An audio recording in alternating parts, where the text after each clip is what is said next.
आज या ठिकाणी उपस्थित गावातील सर्व वडीलधारी मंडळी, माझे तरुण मित्र बांधव, घराघरातून ऐकणाऱ्या माझ्या माता भगिनी, उपस्थित माझ्यावर आलेले सर्व पदाधिकारी, आज या ठिकाणी तुम्ही नावं सगळी घेत नाही, एका दुसरं राहिलं की घोटाळा होत आहे तेवढीच चूक होती, त्यामुळे ते एवढ्याच गोष्टीला जरा जपून वागतोय मी, कारण काम चांगलं नाही एखादं राहिलं ही सगळी अडचण होती। आज या ठिकाणी उसळमध्ये 93,15,000 रुपयाच्या विविध विकास कामाचा लोकार्पण सोहळा आणि नवीन कामाची सुरुवात आज या ठिकाणी बांधवांना होते। आज खऱ्या अर्थानं अत्यंत ड्राय म्हणजे पाण्याचा कुठलाही म्हणजे काही नसलेलं, सपोर्ट नसलेलं हे आपलं गाव, तरीसुद्धा मेन हायवे रोडवरती असताना आपली उपजीविका करत असताना आज बोरीच्या बागेवरती या ठिकाणी आपली उपजीविका किंवा सगळेच काबाड कष्ट काढव्याचा विषय असेल किंवा वाहनं असतील, वेगवेगळ्या उद्योग व्यवसायातून जनावरांचा व्यापार असेल, या सगळ्या ह्याच्यातून आपली उपजीविका करणारं हे गाव। आणि मी जसं राजकारणामध्ये आलोय तसं प्रत्येक कुठलीही निवडणूक असेल की त्या निवडणुकीमध्ये कधी मला भरभरून सहकार्य केलं नाही असा विषय कधी झालेला नाही। आणि बांधवांनो या ठिकाणी काम करत असताना गेली 25-30 वर्ष झालं आपण राजकारणामध्ये समाजकारणामध्ये काम करू, परंतु दुर्दैवानं आपल्याला सत्ताच कधी नसायची। आणि कधीतरी एकदा राणेसाहेबांच्या माध्यमातून 1 वर्षभर आपण थोडं सत्तेमध्ये आलो, त्यावेळेस सुद्धा आपण जवळपास 20 कोटी रुपये उपसा सिंचन योजनेला आणले, त्यातनं ती योजना थोडी मार्गी लागली। MIDCची जागा बहुसंपादित केली, काय पंतप्रधान सडक योजनेत, आणि त्यावेळेस 2004 ते 2009 या कालखंडामध्ये काय मोठ्या प्रमाणामध्ये विकास करण्याचा प्रयत्न केला, परंतु वेळ अपुरा पडला। परंतु सुदैवानं तुमच्या मुख्यमंत्री झाले आणि आपले लाडके आदरणीय फडणवीस साहेब उपमुख्यमंत्री झाले बांधवांनो, आता नंतर अजितदादाही यामध्ये मिसळले, परंतु गेल्या 15 महिन्यामध्ये एवढा रात्रीचा दिवस करून आपण आपल्या तालुक्यावरती अन्याय झालेला होता किंवा या तालुक्याला विकासापासून एक वंचित ठेवण्यात आलेलं होतं, आणि तो विकास मोठ्या प्रमाणामध्ये व्हावा म्हणून असं एक कुठलंही गाव तालुक्यामध्ये कमीत कमी 1 कोटी जास्तीत 5-7 कोटीच्या खाली गाव आलंच नाही, एवढा निधी आपण या ठिकाणी प्रत्येक गावागावामध्ये टाकलेला आहे। आणि आज अभिमानानं सांगायला हरकत नाही, तुम्हाला सुद्धा आश्चर्याचा धक्का लागेल की पुढच्या तर 1 वर्षाच्या आत, एक 8-10 महिन्याच्या आत तावडीच्या तलावामध्ये पाणी पडतं बांधवांनो। तावडीच्या तलावामध्ये पाणी पडलं, ज्यांना ज्यांना उचल परवाने पाहिजे सगळेजण माझ्याकडे या, कुसुमला हिरवगार करण्याची जबाबदारी माझी, तुम्ही अजिबातही काळजी करायची नाही। 12 महिने पाणी त्या तावडीच्या तलावामध्ये राहणार। आजच आता निविदा एक आलेले, पुढच्या आठवड्यात एक निविदा निघते। सगळे पैप जामगावमध्ये येऊन पडलेले, बंद पडलेलं काम होतं 700 कोटी रुपयाची, माननीय फडणवीस साहेबांनी दूरदृष्टी ठेवून आपल्याला प्रशासकीय मान्यता दिली बांधून, आणि आज या ठिकाणी जवळपास 330 कोटीची टेंडर निघाली, त्याची कामं युद्ध पातळीवरती चालू आहेत। आज उपळाई हा सगळा पट्टा आहे ना, जवळपास 40 मसलीनं कामं चालू आहेत, त्याचं फक्त उद्घाटन राहिल्यामुळे मी जरा पत्रकार बांधवांना तिकडे निघून जरा व्हायरल करत नाही। फडणवीस साहेब येणाऱ्या 10-12 दिवसामध्ये आपलं सर्वांचं आराध्य दैवत छत्रपती शिवरायांचा अश्वरोड पुतळ्याचं उद्घाटन पण त्यांच्या हस्ते होणार आहे। त्यानंतर डॉक्टर बाबासाहेब आंबेडकरांचा पुतळा आहे, परत महात्मा ज्योतिराव फुलेंचा, अहिल्यादेवी होळकरांचा, बसवेश्वरराव महाराजांचा, छत्रपती संभाजी महाराज, सगळे पुतळे आपण करतो। त्या पुतळ्याचं उद्घाटन आणि उपसा सिंचन योजनेचं उद्घाटन त्या ठिकाणी करतो।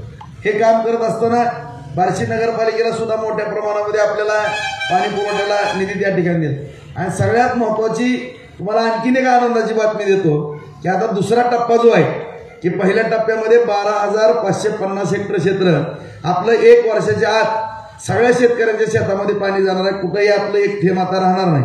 उपळाई पट्टा वगैरे, श्रीपत पिंपरी, भोंजे वगैरे, ती वांगरवाडी, तवरवाडी, जामगाव, परत आपलं वाणीवाडीचा काही उचल पाण्यानं काही भाग भिजन, गाताची वाडी असेल, असा सगळा सौंदर्य वगैरे पूर्ण पट्टा त्या ठिकाणी होणार आहे। लांब कोरपाळ्यापर्यंत ते पाणी जात आहे, गुळकुळी वगैरे त्या भागामध्ये।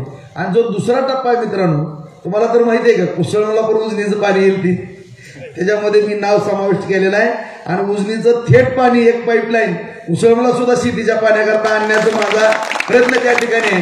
त्यामध्ये मग खामगाव नव्हतं, धोतर नव्हतं आणि कुसळम नव्हतं, ह्या तिन्ही गावांचा सर्वे करून घेतलेला आहे।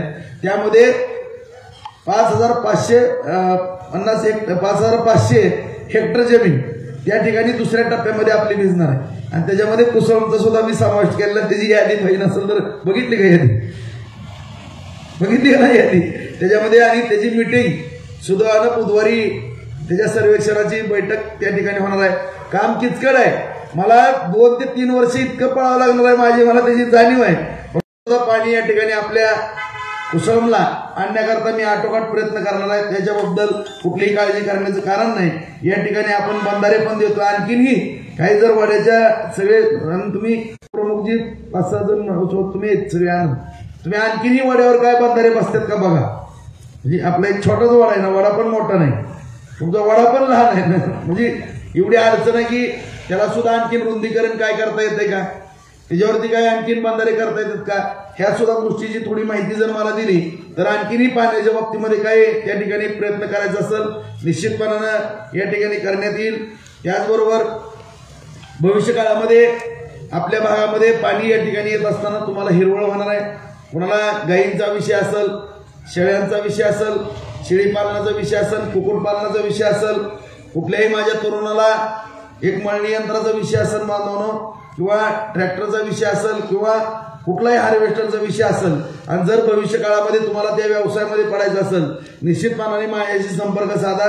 बँकेच्या माध्यमातून त्या ठिकाणी जिल्हा मध्यवर्ती बँकेच्या माध्यमातून अण्णासाहेब पाटील महामंडळ असेल, किंवा मागासवर्गीय बांधवांकरता समाज कल्याणच्या माध्यमातून असेल, अण्णाभाऊ साठे महामंडळाच्या माध्यमातून असेल, त्याचबरोबर या ठिकाणी महात्मा ज्योतीच्या मंडळातून असेल, त्याचबरोबर आता नव्यानं माननीय पंतप्रधान नरेंद्र मोदी साहेबांनी विश्वकर्मा योजना केली आहे, त्याचं फॉर्म वगैरे आपल्या ऑफिसलाच आपण एक पॅरल यंत्रणा त्या ठिकाणी उभा केली. ज्या पद्धतीनं सरकारची यंत्रणा आहे त्याच पद्धतीनं आपल्या ऑफिसवर सुद्धा आपण 5 पोर आणखीन एक 5 पोर त्या ठिकाणी वाढवतोय. कुणाला जरी काही छोटा मोठा उद्योग व्यवसाय करायचा असेल तर त्या ठिकाणी त्यांचे संपर्क साधावा. बँकांच्या बाबतीमध्ये मी सातत्यानं माननीय जिल्हाधिकाऱ्यांबरोबर, लीड बँकेबरोबर सातत्यानं बैठका घेऊन त्या ठिकाणी आपल्याला ते छोट्या मोठ्या व्यवसाय करता काय आपल्या तरुणांना काय मदत करता येते का या दृष्टिकोनातून या ठिकाणी आपल्याला प्रयत्न करणं गरजेचं आहे. नाहीतर आता एवढा मोठा विषय झाला, आरक्षणाचा मुद्दा होता, आरक्षणामुळे गावोगावी फार मोठा तणावाची परिस्थिती निर्माण झालेली होती बांधून, आणि आपण सगळेजण मराठा समाज म्हणून थोरल्या भावाची भूमिका आपण सातत्यानं या ठिकाणी निभावलेली. आज ओबीसी समाज बांधवाला असं वाटायचं की आता काहीतरी वाद निर्माण होतात का, ही इतकी विचित्र परिस्थिती. कारण जे काही छत्रपती शिवरायांच्या विचारसरणीतनं आपण सातत्यानं या समाजामध्ये काम करतो बांधव, आणि त्यांनी जसं 18 पगड जातीची माणसं सगळ्यांना बरोबर घेऊन आपलं स्वराज्य निर्माण केलं, हिंदवी स्वराज्य निर्माण केलं बांधव, तीच भूमिका आपल्याला या ठिकाणी पार पडली.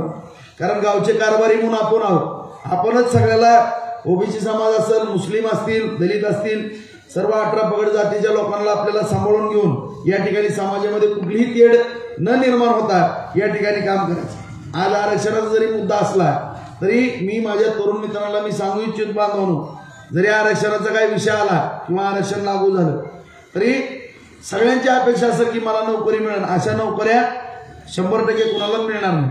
100तनं 1 जागा निघाली तर 400 ते 500 अर्ज येतात. त्यामुळं कुठंतरी एखादा बांधव आपला, एखादा दुसरा 2-4 जण नोकरी लागणार.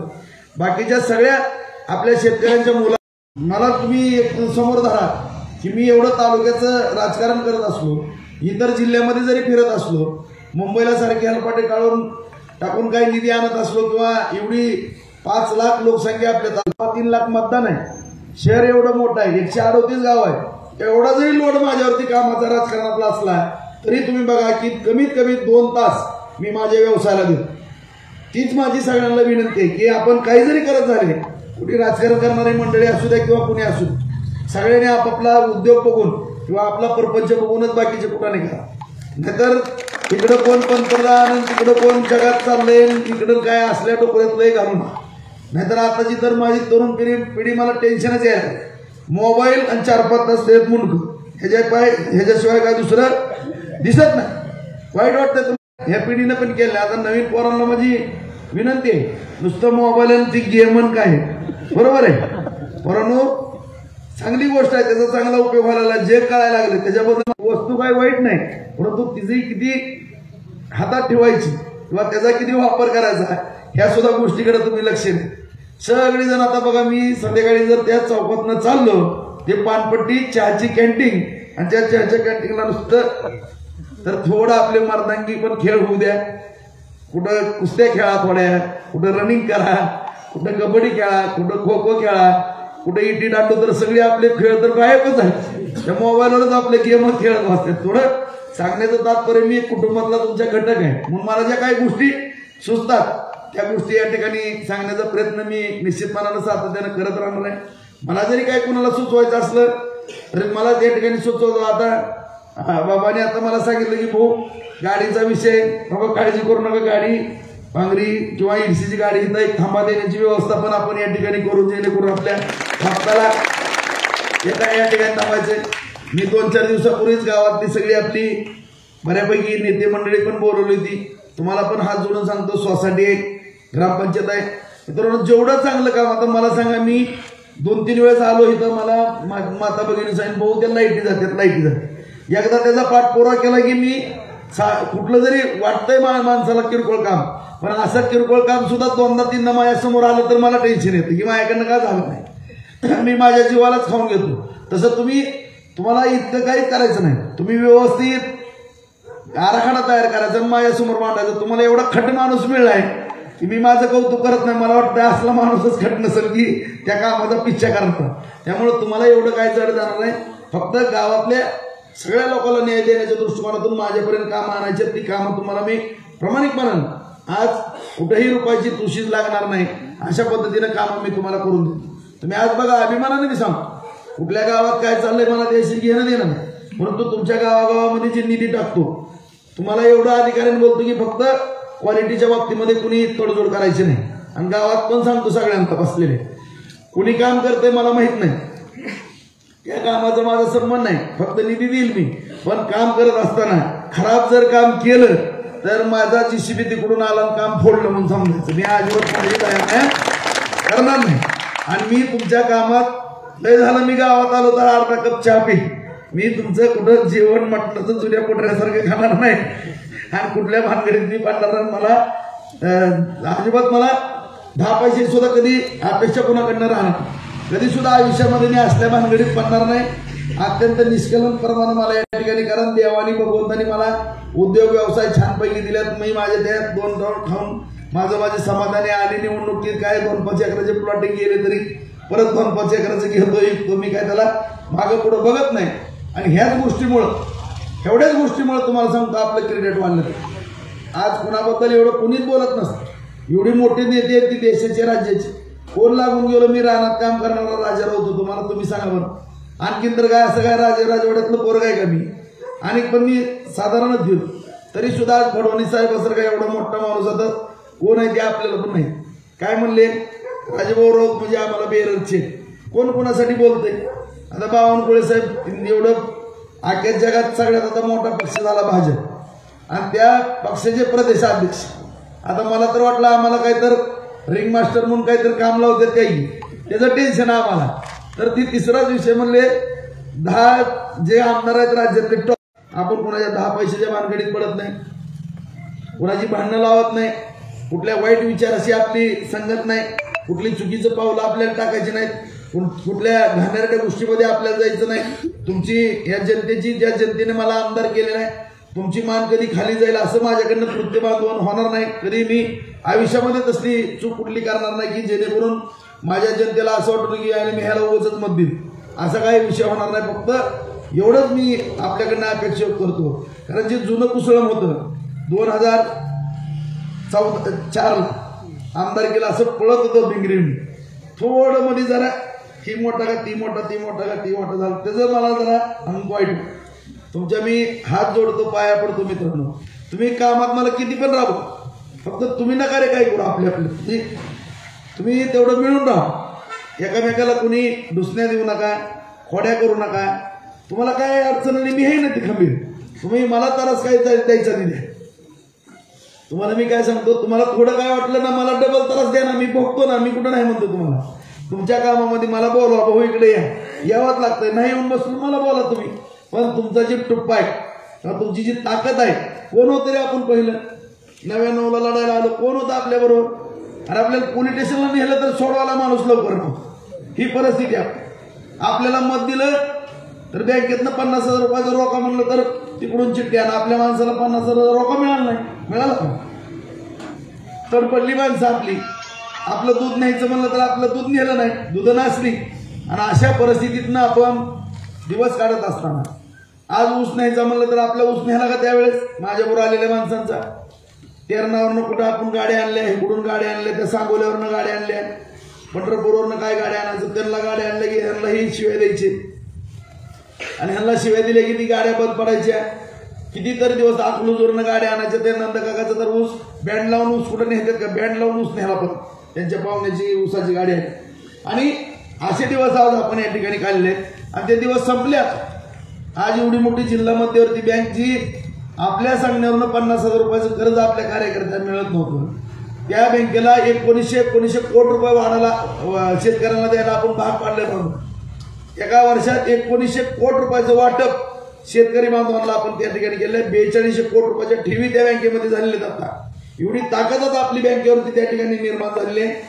आज बाजार समितीच्या माध्यमातून सुंदर असं नियोजन त्या ठिकाणी चालू आहे. प्रत्येक शेतकऱ्याला न्याय मिळतो, कुणाचाही 1 रुपया बुडत नाही. एवढं मोठं आपलं कांद्याचं मार्केट आहे. कमीत कमी 1000च्या पुढे महिला त्या ठिकाणी काम करतात. 400-500 आम्हाला त्या ठिकाणी काम करतात. त्या बाजार समिती पण 5-5, 6-6 जिल्ह्याचा माल येऊ लागला. 25-30 तालुक्यातनं माल येतो. तिथलं सुद्धा उलाढाल त्या ठिकाणी मोठ्या प्रमाणामध्ये वाढलेली. चिंचुकाचा बाजार वाढलाय, डाळीचा बाजार वाढलाय, चिंचाचा बाजार त्या ठिकाणी वाढलाय आणि अशा कडब्याचा बाजार त्या ठिकाणी वाढलेला आहे. कुठंच कडबा नाही. आणि अशा परिस्थितीमध्ये आपल्या बार्शीमध्ये चांगल्या पद्धतीच्या सुधारणा मोठ्या प्रमाणामध्ये या ठिकाणी होऊ लागलेले आहेत. आज एवढ्या मोठ्या कडबा कुठ्या आज आपल्या बार्शीमध्ये कुठंच नाहीत. तुम्हाला चिंचुकाच्या फॅक्टऱ्या कुठं नाहीत, एवढ्या फॅक्टरी. त्याचबरोबर गांधींनी त्या ठिकाणी सोयाबीनचा प्लॅन टाकला. आता त्या दिवशी मध्ये मी आलो होतो बापू कांबळेंची जागा बघायला, बघून गेलो. तिथं सुद्धा एक माझा मित्र आहे, मला म्हणला तर या भागामध्ये मला सोयाबीनचा प्लॅन टाकायचा जागा पाहिजे, रोड टच. ही बापूची जागा मी दाखवली त्या दिवशी, बघितली. पण ती थोडं सोयाबीनचे भाव कमी जास्त व्हायला लागल्यामुळे ती पार्टी थोडी थांबली. भविष्य काळामध्ये काही सांगता येत नाही. या पट्ट्यामध्ये कुठेही एक सोयाबीनचा प्लॅन होणार आहे आणि त्या ठिकाणी प्लॅन झाल्यानंतर या गावाला आणखीनही महत्व येणार. अशा रीतीनं एक झाला आणि आपल्याला 4 करायचे होते, परंतु दुर्दैवानं थोडं भावामध्ये कमी जास्त झालेलं आहे. त्यामुळं भविष्य काळामध्ये होणार नाहीत अशातला विषय नाही. ते सुद्धा आपण प्लॅन करणार आहेत. कारण एक प्लॅन केला 70,000 कट्ट्याची आवक झाली. माझं एकच प्लॅन केला 70,000 कट्ट्यापर्यंत आवक गेली.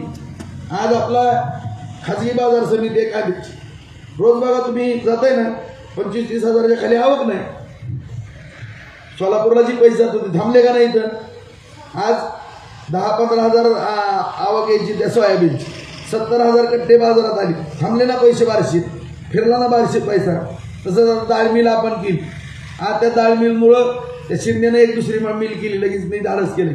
आता ते काळतात एक धाडस करायला लागलं, दामू काळतात ते पण टाकायच्या मागं लागलं. आणखीन 4-5 जण म्हणले आम्ही पण टाकतो.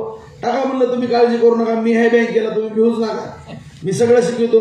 आणि एवढ्या जर मिला झाल्या तर ऑटोमॅटिकली ज्या ठिकाणी प्रक्रिया उद्योगात किंवा प्रक्रिया करणाऱ्या मशिनरी, मग डाळीच्या असतील, ज्वारीच्या असतील, कडव्याच्या असतील, सोयाबीनच्या प्लॅन्टच्या असतील, ज्या मशिनरी ज्या तालुक्यामध्ये जास्त आहेत त्या तालुक्यामध्ये इतर तालुक्याचा माल मोठ्या प्रमाणामध्ये येतो. त्याला कारण असतं की 50-100 रुपयाचा भाव शेतकऱ्याला जास्त मिळतो. आणि त्या दृष्टिकोनातून आपण या ठिकाणी प्रयत्न करतोय. द्राक्षाच्या बाबतीमध्ये सुद्धा आता ह्या रोडला आपण कोल्ड स्टोरेजचं पहिलं काम पूर्ण होत आलं, दुसरं काम सुरू करतात. त्याचबरोबर वैरागला सुद्धा एक काम पूर्ण झालंय, कोल्ड स्टोरेजचं दुसरं काम पूर्ण करतो.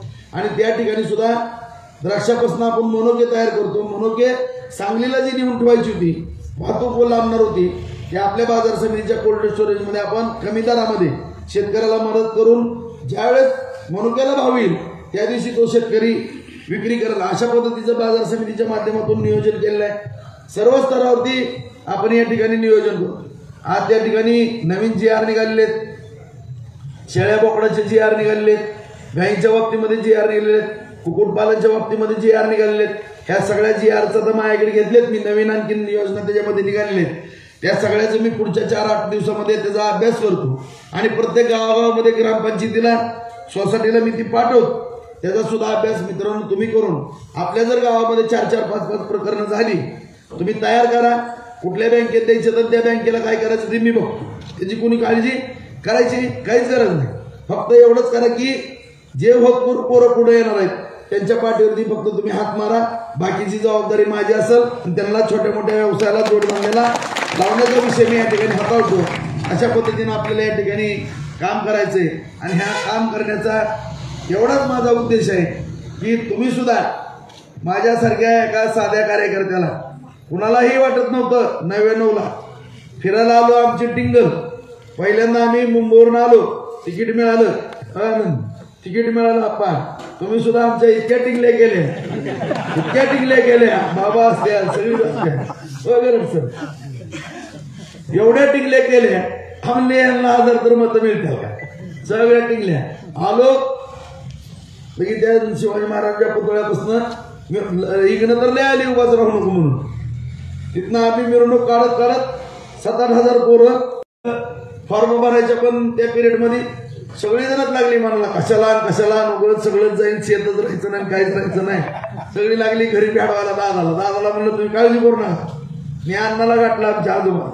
अण्णा म्हणलं असं व्हायला लागलं ते दादा म्हणतात आपलं शेतच जाईल सगळं. जाऊ दे म्हणले मला जेवढं पाहिजे तेवढं करून देईल म्हणजे पुढे दादा आपण तुम्ही कारण उसळची सगळी फरंटला होती त्यावेळेस. आणि आम्ही फॉर्म भरायचं नियोजन केलं. अशी काय प्लॅनिंग केली. शनिवार होता बरोबर आहे. शनिवार होता आणि आमचं संख्याबळ कमी कारण छत्रपती शिवरायांचे आम्ही मावळे. महाराजांनी जसं सैनिक कमी होते बैल गोळा केली.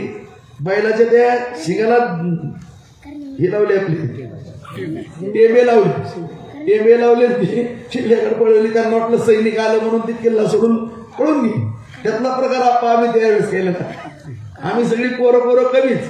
पण आम्हाला माहित होतं शनिवारच्या बाजारामुळं ग्रामीण भागातली पण पोरं भरपूर येते. आम्ही आणले 15,000 गमचे बघवे. आणि फटाकड्याच्या जर माळाला विचारत नाही कमीत कमी 150 बॉक्स होते आमच्याकडे फटाकड्याची. 5-5 हजाराच्या माळा. आणि ज्या चौकात जाईल तिथं 50 आतले धन फटाकडे. त्या लगेच आम्ही त्याला गळ्यात टाका जागी झेंडा शिवसैनिक झाला.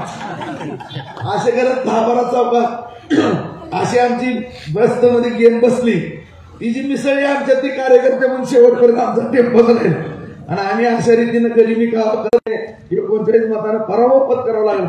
परंतु पराभव जरी झाला तरी कुठला पट्टा कधी गळाटला. ज्या दिवशीपासून मी राजकारणाची आता सुरुवात केली आहे माझ्या माहितीप्रमाणे काही ठराविक माणसं ठराविक 5-6 जण मी स्वतः हाकलून दिलं बरं. नाहीतर माझ्याजवळनं कोणी फुटून गेलंच नाही. मी तुम्हाला एवढं जीव लावलेली ही माणसं या वर्षातली मी माझ्या जीवनात कुठंच बघायला मिळणार नाही असं मी स्पष्टपणे तुम्हाला सांगतो. कोणच कुठे गेलं नाही माझ्याजवळ. फक्त जी लोकांना लागली लुटायला कोणाची पण टोपी घालायची टोपी त्याला त्याच्यामुळे मी ह्यांचा माझा काय संबंध नाही म्हणलं. नाहीतर जेवढी जीवाभावाची माणसं सुरुवातीपासून इथं जाईल. त्याच्यामुळे तुम्ही कुठलीही काळजी करू नका. एवढं पळण्याचं कारणच एवढं की रात्रंदिवस काय कसा बसला काय झालं काय जरी झालं तरी मी कसं पण निघणार. त्याच्यामुळं या ठिकाणी आपण केलेलं सहकार्य आपला तालुका विकासापासून राहिलेला वंचित आपल्याला करावा लागलेला फार मोठा संघर्ष आणि या सगळ्याचं फळ आपल्याला या ठिकाणी माननीय फडणवीस साहेबांच्या माध्यमातून नरेंद्र मोदी साहेबांच्या मार्गदर्शनातून या ठिकाणी मिळतंय. बांधवांनो आज 2,500 कोटीच्या पुढे आपल्याला निधी दिलेला आहे संपूर्ण तालुक्याला सगळ्या क्षेत्रामध्ये. भविष्य काळामध्ये सुद्धा आणखी 1,500 ते 2,000 कोटी रुपयाचा निधी येणाऱ्या 2-4 महिन्याच्या कालावधीमध्ये आपल्याला प्राप्त होणार आहे. आणि चांगल्या पद्धतीनं आपण आपल्या तालुक्याचा विकास करणार आहोत. आणि हे विकास करत असताना आतापर्यंत आपण मोठं सहकार्य केलेलं आहे. भविष्य काळामध्ये सुद्धा आपणच सहकार्य करा. 2-3 कुठे इकडे तिकडे गेलेले नाही. तुम्ही बघतोय मागापासून कोण आहे कोण नाही. आता सगळ्याला मी तुमच्यापेक्षा लहान जरी वयान असेल मोठा असेल हात जोडतो. कुणामध्ये तुमच्या किलमिश ठेवू नका. कुणामध्ये काय ठेवू नका. मला भेटा तर मी आलं की सगळी आता. पण मी नसताना कुठं तर गडबड होत थोडं जरी काय वाटलं तर मला भाऊ ह्याने असं केलं मी लगेच बैठक बोलवत जाईल. मला कळल्या मी बोलिलं का नाही तर तसं करत जाऊ आपण. परंतु कोणी दुखवू नका. एखादं काम मला ज्या सांगा. आता ज्या सांगा म्हणजे मी आताच तुम्हाला सांग कमीत कमी तुम्हाला आणखी 30 ते 50 लाख रुपये गावाला देतो बस. चांगली कामं करून कमीत कमी 30 ते 50 लाख रुपये निधी तुम्हाला या गावात पाठवण्याची माझी जबाबदारी असेल. चांगली क्वालिटीची कामं करा, कुणाचंही नाव घालवू नका एवढी या ठिकाणी नम्रतेची विनंती करतो. सातत्यानं राजकीय जीवनामध्ये सगळ्या कुसळमकरांनी मला भरभरून प्रेम दिलं, त्याबद्दल मी सर्वांचे या ठिकाणी मनपूर्वक आभार व्यक्त करतो. आणि दुसरा विषय सांगतो की जरी मी इकडं तिकडे जास्त फिरण्यामुळं गावात येणं जाणं कमी असेल आणि कुणाला माझी आठवण आली तर कोण बरोबर येऊ न येऊ डायरेक्ट माझ्याकडे भोसले चौकाला लय लांब नाही, हो मला आठवण आली मी चहा प्यायला तुमच्याकडे आलो, बिनधास्ती यायची, पण माझ्यावरती कधी रुसायचं नाही. आणि काय काम असेल तर बिनधास्ती येऊन सांगायचं. मी कुणाचं किती माणसं राहू द्या माझ्या पुढं, प्रत्येक माणसाला मी बोलल्याशिवाय आपलीची पायरी खाली कधी उतरत नाही, उतरणार पण नाही. त्यामुळे माझ्यावरती रुसाचा तर विषय मी आता तुमच्याकडनं सोडून घेतलाय. कुणी काळजी करू नका, जी काय असेल ती माझ्यापर्यंत पोचवा. आता एखादं होत असेल तर मी 1 सेकंद पण लागत नसेल तर मी समजून सांगेन, परंतु इथनं पुढं कधी गावामध्ये एकमेकांमध्ये मिळून राहा, कुठलीही नाराजी करू नका एवढी या ठिकाणी विनंती करतो. आणि आपण सुरुवातीपासून आज तागायत या ठिकाणी मला एक चांगलं मोलाचं सहकार्य केलं, त्याबद्दल सर्वांना धन्यवाद देऊन माझे 2 शब्द संपवतो. जय हिंद, जय महाराष्ट्र.